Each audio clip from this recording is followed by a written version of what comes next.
day, everyone. Namaste, Tashi Delek. Welcome to Midday Dharma Tea. Here in South Africa, today is a winter's day. It's cool, it's cold. Luckily, everything is still green and beautiful, but yes, it's a very cold day. It's been a cold month, and I've been thinking about a lot of things that I can talk about. And I saw a few things happen, and a few things happened to me. So I want to speak about grace, the word grace. And if does the word grace, we know in a lot of religions they use the word grace.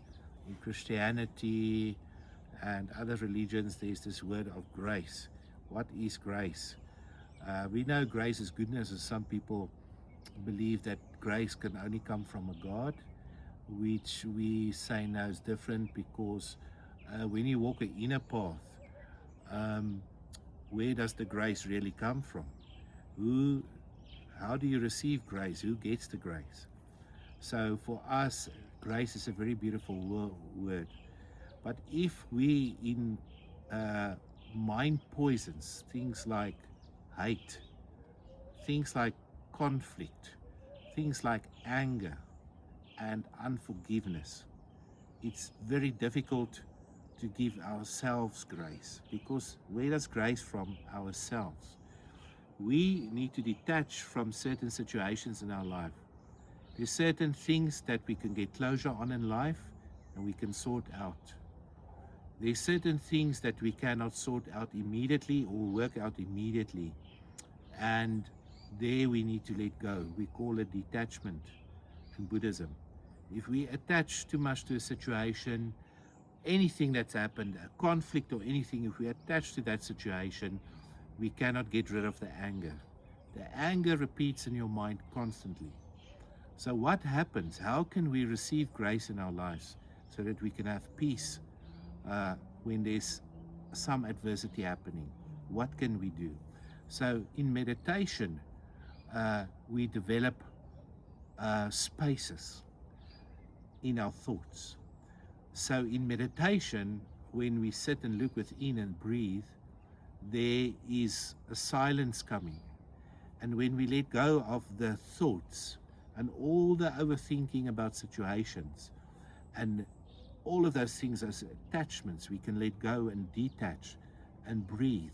Then suddenly we will develop compassion in our hearts. We will start developing equanimity. We start developing peace. And as we meditate, we come in a space, we call it of non-thinking. And when we come in a space of non-thinking, we call it the space between two thoughts, or the spaces between thoughts of non-thinking.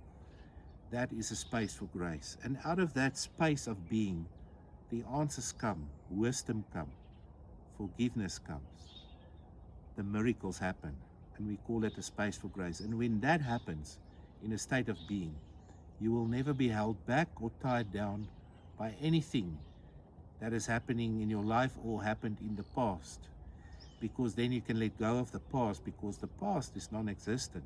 It is an imprint in your mind. And if you go back to those imprints, you'll be angry, unhappy all the time. You will be in conflict with yourself all the time, conflict with other people all the time, when you can't let go. But when you come in a state of non-thinking, of being, in that spaces between thoughts, that's where grace comes. And in grace, of course, we find love, compassion, forgiveness, equanimity, and selflessness. And when we come in a state of selflessness, we can understand that any conflict or any adversities that we hold on to is not worth it. It's only a waste of time. It's only a distraction for your practice. And when we can realize that, we can come in a state of forgiving yourself, forgiving others around you, becoming selfless and letting go. Conflict is a mind poison. Anger is a mind poison. Pride is a mind poison. If you put those poisons together, we call it ego. To overcome the ego, as Buddha has done, or Lord Buddha has done, we meditate and we look within upon the situation, we dissolve it, and we come into the spaces between thoughts or overthinking, and that space is called a space for grace. Isn't grace a beautiful name? Isn't grace a beautiful name? But it's an energy. And when that grace operates in your life, we receive the best of the universe. We receive the best of the Buddhas. We receive the best of ourselves. And we change. Our consciousness evolves. When our consciousness evolves, we become Buddha.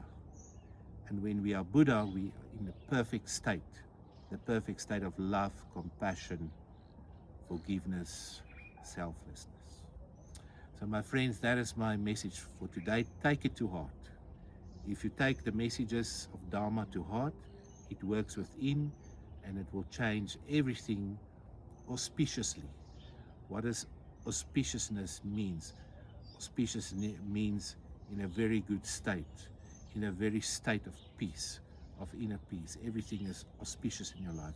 And when everything is auspicious in your life, you will attract very auspicious things into your life. So let go of all conflict, let go of all anger. Stop wasting your time and practice the Dharma. Thank you, my friends. Namaste and Tashi Dilek.